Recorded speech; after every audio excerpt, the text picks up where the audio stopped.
Sa Mandaue City, daghan ang mipahimo sa aron makabisita o makaampo ni katapusang adlaw sa dipasirhan ng mga sementeryo nining panahon sa kalagkalag. Mga bata o mga senior citizens sa wa pasudla kay gibawal. Adunay live report si Nico Serino. Nico.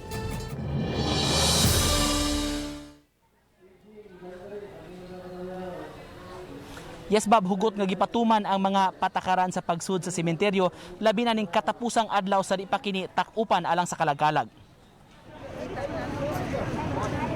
Bisi na ang Dan Bibi Kabahog sa Mandaue City kundiin nagtapad-tapad ang upat sa 7 ka mga dagkong menteryo sa Dakbayan. Nakaplastada na ang Service Assistance Desk sa mga otoridad aron daling makaresponde sa unsamang panghitabo.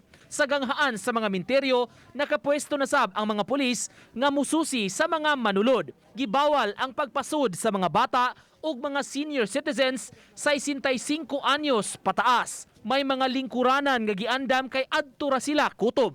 Ang 84 anyos nga si Ginang Alicia dala paunta ang iyang vaccination card aron moduaw sa lubong sa iyang bana. Wa mo ko kahibaw kay inuman nga ako mga barinti nga pulit nga kasud lagi kala kasud.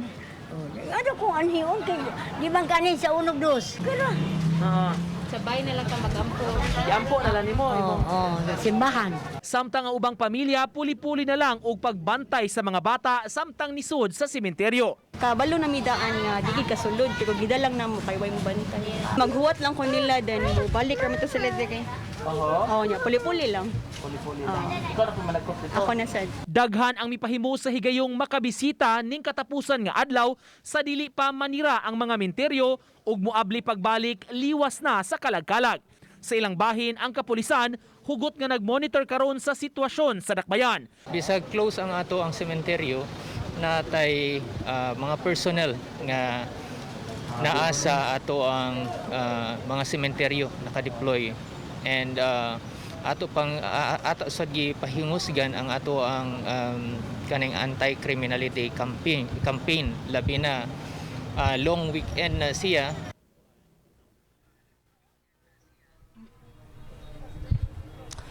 Samtang kini nakita karon Bob live kini nga kuha gikan dinhi sa Calamba Cemetery niining katapusang adlaw sa di pa gyud sirad-an ang mga menteryo alang sa kalagkalag.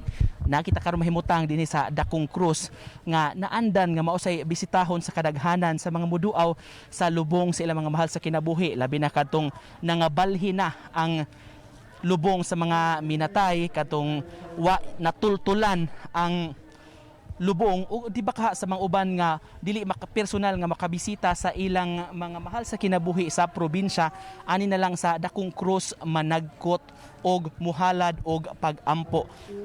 Ato sa mabantayan gikan diri sa Dakong Cruz Bob doon na mga yellow markers nga gibutang ang mga otoridad kadagkuan sa menteryo kung mabantayan aron kini mapatuman gyud ang social distancing sa mga managkot diri kay mao gyud ang sagad dagsaan sa mga tawo.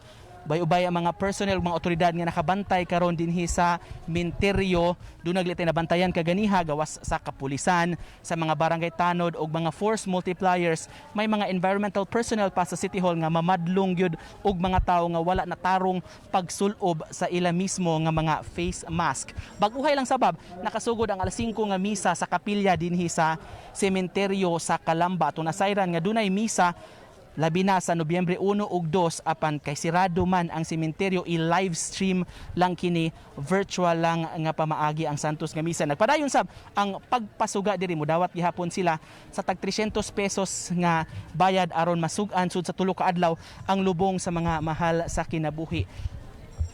Padayon Bob ang hugot nga seguridad nga gipatuman dinhi sa mga otoridad ug nahinaot sila sa kooperasyon sa mga tawo. Sirad-an naman ang sementeryo og mga adlaw apan sa liwas sa kalagkalag gilauman gihapon nila nga mobalik gihapon ang uban nga mga tawo nga wala pa makaduaw sa lubong sa ilang mahal sa kinabuhi. Mo kanang latest gikan dinhi sa Calamba Bob.